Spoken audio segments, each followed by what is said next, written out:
Hello, everybody. We're welcoming back Joe Gavazzi, NBA and NCAA basketball analyst and also NFL analyst and specialist.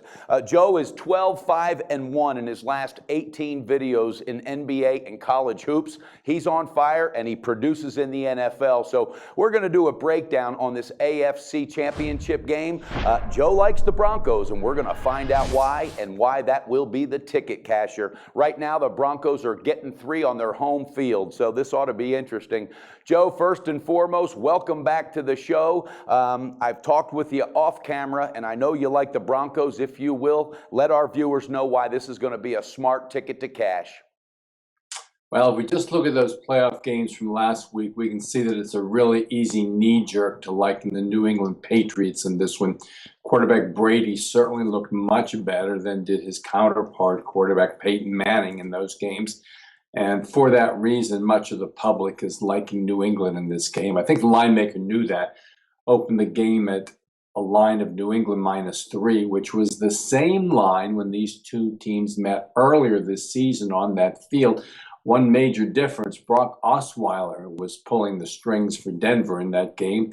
He filled in admirably for the Broncos, but now the far more experienced, savvy veteran Peyton Manning in charge of the Broncos offense.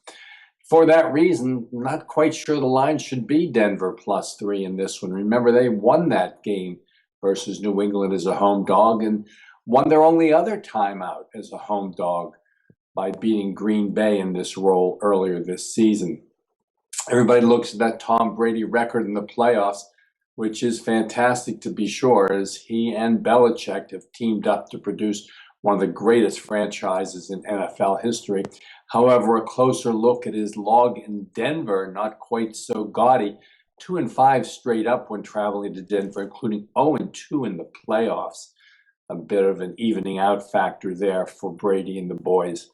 His receiving core is in full bloom now. All the receivers back, and that's what made him look so impressive last week. However, in so doing, remember they ran the ball only 14 times for 38 yards, and that just won't get it in the NFL playoffs.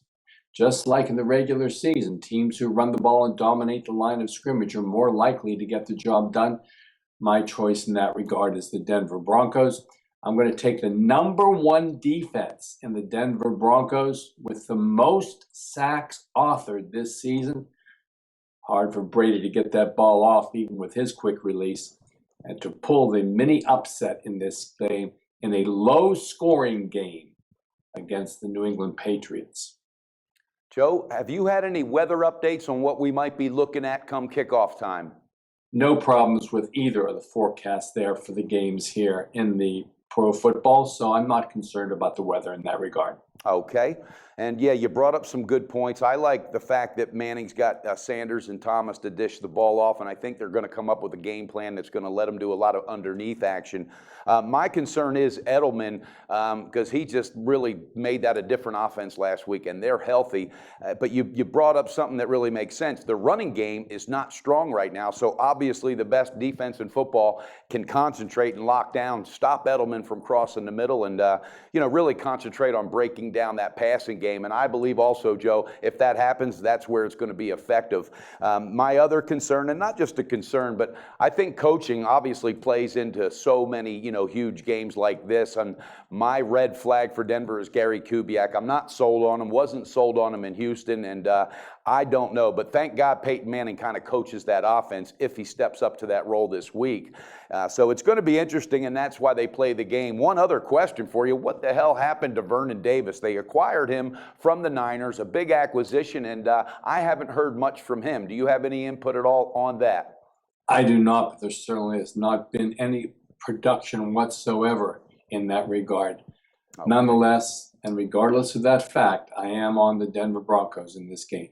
Absolutely. I see no reason why to refute that, Joe. You heard it, viewers. Denver Broncos plus the points that they will not probably even need, getting the victory at home against the New England Patriots. And tune in for this one because I'm probably 99% sure it's going to be the last time you'll see Manning and Brady going against each other. And that's been classic through the years. Joe, thank you so much for all of your input. Thanks for producing for our viewers because you do. You profit for them on a daily basis. We look forward to having you back again real soon.